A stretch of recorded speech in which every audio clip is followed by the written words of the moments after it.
Ibu Bapak umat Kristiani di mana saja berada, terutama warga Gereja Protestan Maluku yang dikasihi Tuhan. Salam sejahtera.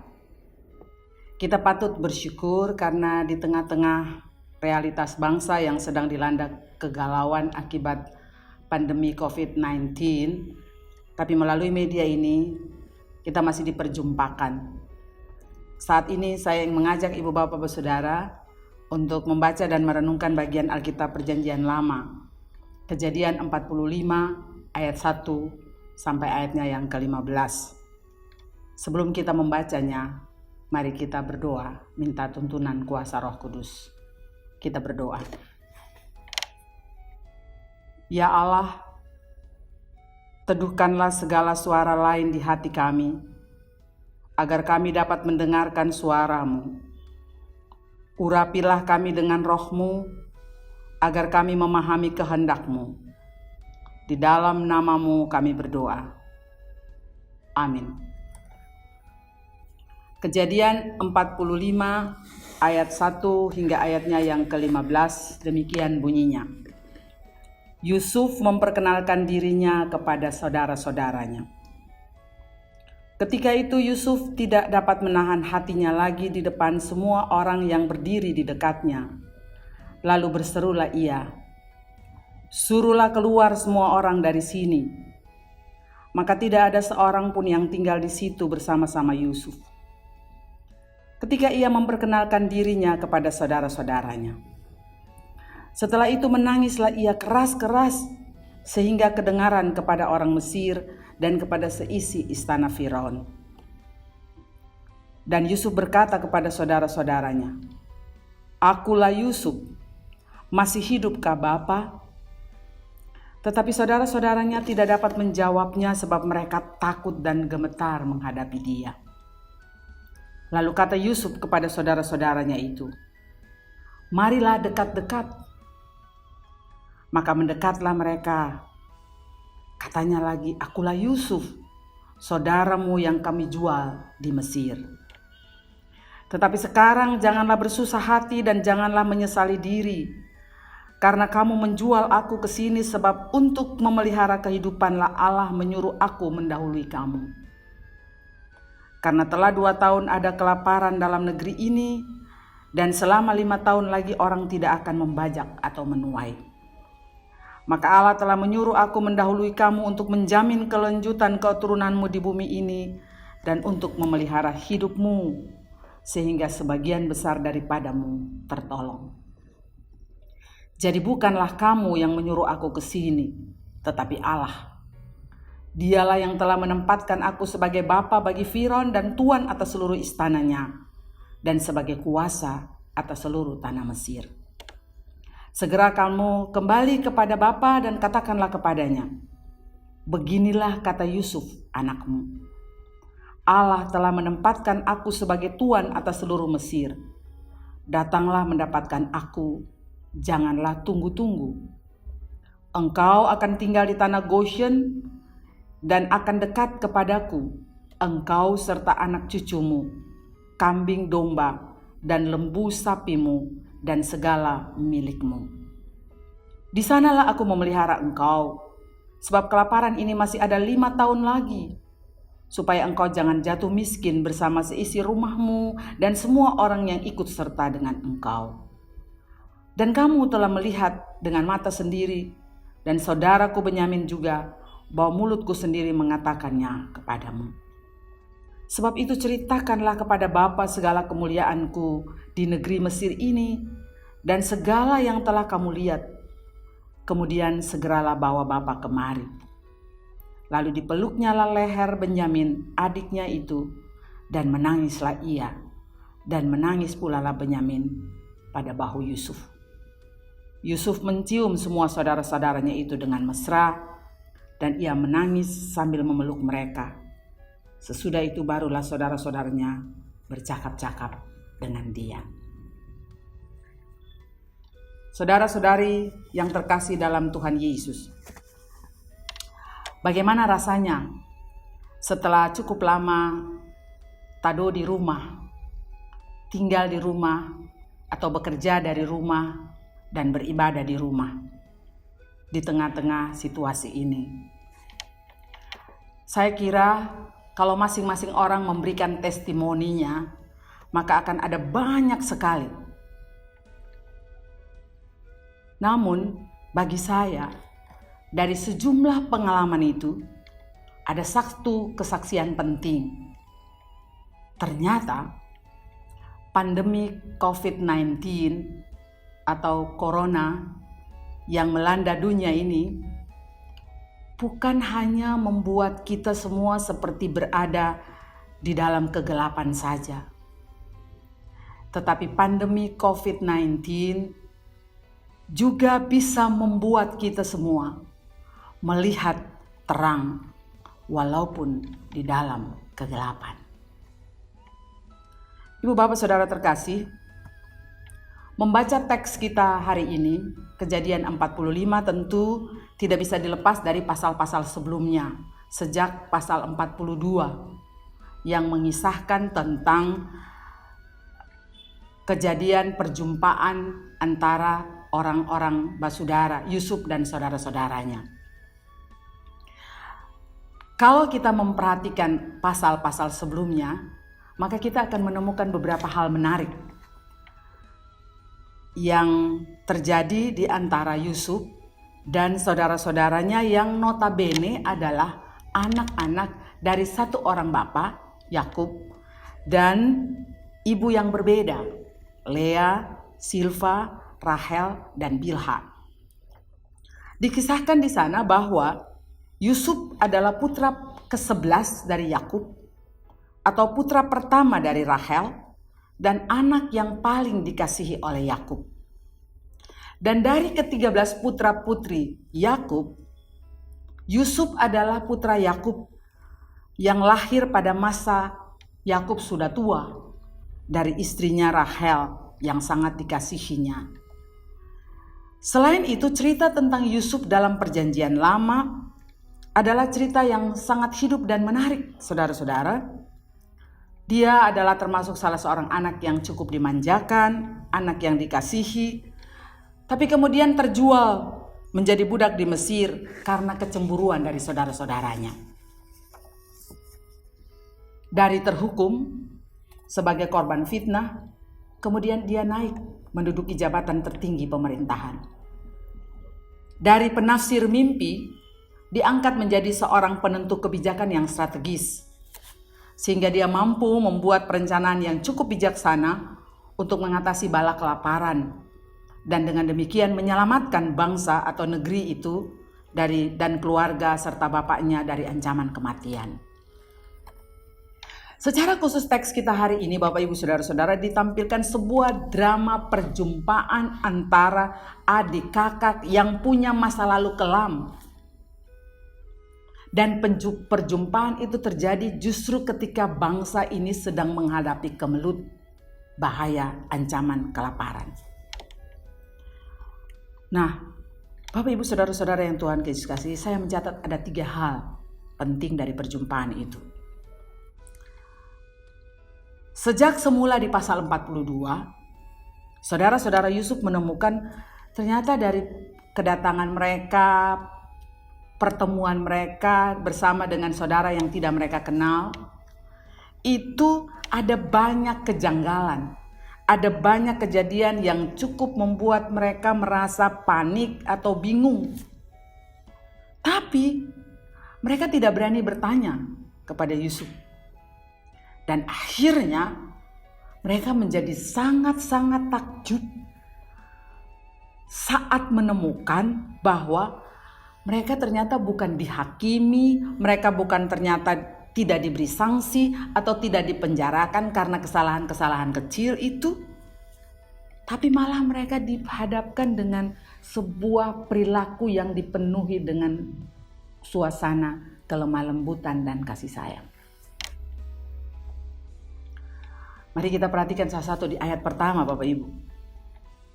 Ketika itu Yusuf tidak dapat menahan hatinya lagi di depan semua orang yang berdiri dan berserulah ia, "Suruhlah keluar semua orang dari sini." Yusuf meminta semua pelayannya menyingkir karena dia ingin melakukan percakapan secara pribadi di antara saudara-saudara secara bebas dan terbuka. Apa yang terjadi, saudara-saudara? Yusuf menanggalkan semua kebesarannya. Sebab bagi Yusuf adalah jauh lebih penting memulihkan relasi yang pernah putus dan merawat cinta kasih di antara saudara-saudaranya daripada hanya sekedar mempertahankan kehormatan dan harga dirinya sebagai seorang yang pernah tersakiti di masa lampau. Bagi Yusuf, tidak ada gunanya lagi menyungkit kesalahan masa lampau atau mencari siapa benar dan siapa salah. Karena itu hanya akan menguras energi dan bahkan tak akan pernah menyelesaikan masalah, terutama di tengah-tengah situasi darurat kelaparan itu.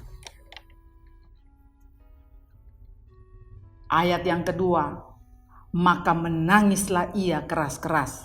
Bapak Ibu kalau perhatikan bagian perikop tadi ada beberapa kali penulis menyampaikan kejadian ini. Yusuf menangis berulang-ulang. Rupanya ini sudah cukup lama dan dengan susah payah dia menahannya. Kini ia tidak mampu lagi membendungnya. Ia menangis keras-keras. Saudaraku, semua menjadi satu. Ungkapan sukacita, keharuan, kebahagiaan, kasih sayang, kerinduan dan kelemah lembutan yang teramat sangat dia tunjukkan di depan saudara-saudaranya. Dan menurut saya, pilihan cara berkomunikasi seperti ini sangat-sangat menyentuh, sangat-sangat menggugah, sangat-sangat diperlukan dalam membangun relasi-relasi kemanusiaan. Karena terjadi apa adanya, tanpa dibuat-buat, tanpa settingan, tanpa maksud apa-apa. Dan bahasa seperti ini pun sangat ampuh saudara-saudara untuk memulihkan. Sangat mampu untuk menghidupkan dan sangat kuat dalam menembusi sekat masa lalu yang sangat gelap dan pekat. Dan oleh karena itu saudara-saudara, bagi saya poin pertama kita di minggu ini adalah di tengah-tengah situasi yang sulit ini, kita juga perlu belajar tentang cara berkomunikasi yang memulihkan. Cara bertutur sapa yang menyejukkan. Cara berkomunikasi yang menyemangati, mendorong penyembuhan. Cara berkomunikasi yang tidak menyinggung atau tidak melukai perasaan orang lain atau tidak menghakimi sesama. Baik itu secara lisan maupun secara tulisan dalam perjumpaan-perjumpaan ataupun melalui media-media termasuk lewat media-media sosial yang kita pakai. Ingat saudara-saudara, yang dibutuhkan sekarang ini adalah komunikasi, laksana komunikasi antar orang saudara yang penuh dengan cinta kasih dan kelemah lembutan, yang memulihkan dan saling menguatkan, dan bukan sebaliknya. Catatan yang kedua saudara-saudara, di ayat 3 sampai ayat yang kelima. Waktu Yusuf memperkenalkan dirinya, akulah Yusuf. Ini seperti orang yang baru saja melepaskan bebannya. Dia langsung mengatakan, akulah Yusuf. Sebab selama mereka berkunjung, para saudara Yusuf mengenal dia hanya dengan nama Mesirnya, yaitu Sefnat Paneah. Nama Ibraninya sudah hilang dan dilupakan oleh orang-orang Mesir. Namun sekarang dia mengajar mereka untuk memanggil dia dengan namanya yang sesungguhnya, akulah Yusuf. Dan supaya mereka tidak menyangka bahwa dia orang lain yang mempunyai nama yang sama, maka selain memperkenalkan dirinya, ia juga bertanya, masih hidupkah Bapa? Hal ini saudara-saudara, pernyataan ini saudara-saudara, yang membuat saudara-saudaranya terpekur. Mengapa? Mereka lalu teringat masa lalu mereka.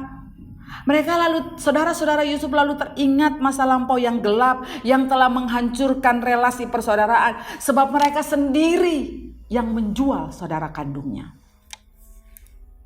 Dan benar-benar pernyataan Yusuf itu mengejutkan sekali saudara-saudaranya. Mereka gemetar dan menjadi ketakutan saudara-saudara. Namun Yusuf kembali menyapa mereka dengan ramah dan akrab serta penuh cinta kasih. Marilah dekat-dekat. Saudara-saudara yang Tuhan Yesus kasih, Yusuf tahu cara merawat cinta kasih dan kesetiaan. Ia yang lebih dulu berprakarsa dan bukan menunggu orang lain. Ia yang lebih dulu melakukan sesuatu tanpa menunggu orang lain melakukannya. Dan hal itu sesungguhnya mengingatkan kita semua, saudara dan saya, tentang poin yang kedua yang mau saya katakan hari ini. Bahwa dalam upaya pemulihan terhadap banyak kesakitan, banyak penderitaan, mari saudara-saudara kita membuka diri dan menawarkan kedekatan, kehangatan kepada siapa saja yang membutuhkan tanpa melihat perbedaan agama atau gereja atau latar belakang sosial. Mari kita lebih dahulu berprakarsa, kalaupun itu hanya bentuk prakarsa-prakarsa kecil, dengan menawarkan cinta kasih, membuka kemungkinan pengharapan,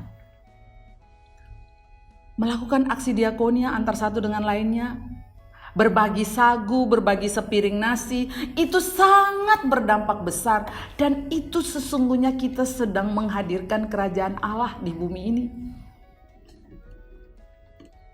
Dan kalau itu yang kita lakukan saudara-saudara, maka proses-proses pemulihan dari kondisi-kondisi terpuruk bahkan akan membuat kita mampu melihat cahaya terang di tengah-tengah kegelapan sekalipun. Pandemi COVID-19 atau pandemi COVID-19 ini bisa menjadi salah satu cara Allah mengajar manusia memahami bahwa kita mendiami satu planet yang sama. Oleh sebab itu kita tidak hidup sendiri. Kita saling tergantung satu dengan lainnya. Dan dalam kehidupan yang saling tergantung itu kita harus bisa bekerja sama dan saling peduli satu dengan lainnya. Tidak berjabat tangan bukan berarti kita tidak saling menguatkan. Tidak saling berdekatan bukan berarti kita kehilangan kepedulian satu dengan lainnya. Ingat saudara-saudara, di dunia, di Indonesia ini, agama bisa banyak. Cara beribadah kita kepada Allah bisa beragam. Tapi Allah kita cuma satu. Dan Allah yang satu itu mengajarkan kepada kita semua untuk terus peka, untuk terus saling menawarkan kehangatan agar kehidupan bisa berlanjut di bumi ini. Dan itu poin yang kedua. Catatan yang ketiga saudara-saudara kita jumpai di ayat 5-8 dan ayat 9-ayat 15. Allah menyuruh aku mendahului kamu dan Allah telah menempatkan aku sebagai tuan atas seluruh Mesir.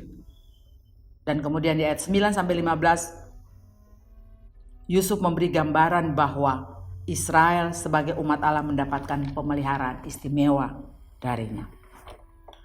Bapak Ibu Saudara-saudara, Yusuf mengakui bahwa pengangkatan dirinya bukan hanya demi mempertahankan sebuah keluarga, tapi jauh lebih besar daripada itu adalah untuk menyelamatkan bangsa. Dan oleh karena itu dia katakan, jangan bersusah hati, jangan lagi menoleh ke masa lalu yang gelap. Jangan lagi melihat ke belakang dan menyesali sesuatu yang sudah terjadi. Sebab apa yang terjadi atas keluarga dan atas bangsanya itu terjadi karena perkenaan Allah. Dengan kata lain, Allah turut berperan dalam setiap peristiwa yang sementara dialami oleh umat manusia, saudara-saudara. Dan begitulah cara Allah menyatakan kuasa dan kasih-Nya bagi umatnya. Hal ini juga disaksikan oleh Rasul Paulus dalam Roma pasal 8 ayat 28. Kita baca sama-sama. Dan Allah turut bekerja dalam segala sesuatu untuk mendatangkan kebaikan bagi mereka yang mengasihi Dia, yaitu bagi mereka yang terpanggil sesuai dengan rencana Allah. Karena cinta kasih dan kesetiaan Allah yang besar, maka umatnya mendapatkan kesempatan terbebas dari ancaman kematian karena kelaparan. Dan terbukti bahwa pemeliharaan dan cinta kasih Allah itu tidak terbatas. Pemeliharaan dan cinta kasih Allah itu unlimited, saudara-saudara. Bukan hanya untuk hal-hal yang terjadi hari ini, saat ini, waktu ini. Tapi pemeliharaan dan cinta kasih Allah itu menjangkau hari depan dan masa depan umat. Saudara-saudara, sungguh-sungguh mengagumkan segala rancangan dan tindakan pemeliharaan Allah bagi bumi ini. Betapa jauh jangkauannya menembusi ruang dan waktu kehidupan kita. Dan Yusuf memintakan semua mereka, saudara-saudara, untuk kembali dan menceritakan segala yang mereka saksikan kepada Yakub. Yusuf seakan-akan tidak sabar untuk memberitakan tentang rahmat Allah ini yang ia terima setelah melewati masa kegelapan melalui krisis perdagangan dirinya di masa lampau. Dan Yusuf dengan tegas mengatakan, ini saatnya ia melihat terang itu bercahaya. Saudara-saudara, kata yang tepat untuk seluruh peristiwa ini adalah amazing. Luar biasa. Cinta kasih Tuhan itu sungguh luar biasa. Dan ketika cinta kasih itu dikedepankan, maka yang terjadi adalah pemulihan. Dan bukan hanya bagi pribadi-pribadi, tapi juga bagi keluarga, bahkan pemulihan bagi bangsa. Dan oleh karena itu poin terakhir kita hari ini adalah, ternyata dalam keadaan seburuk apapun, Allah tetap memegang kendali atas dunia ini. Jadi COVID-19 bukan akhir dunia. Justru sebaliknya, kita bisa menyaksikan bagi dunia bahwa ada terang di tengah-tengah pandemi COVID-19. Karena cinta kasih Tuhan terus bertumbuh di tengah-tengah keluarga, dalam persekutuan-persekutuan rumah tangga, di tengah-tengah kehidupan jemaat kita.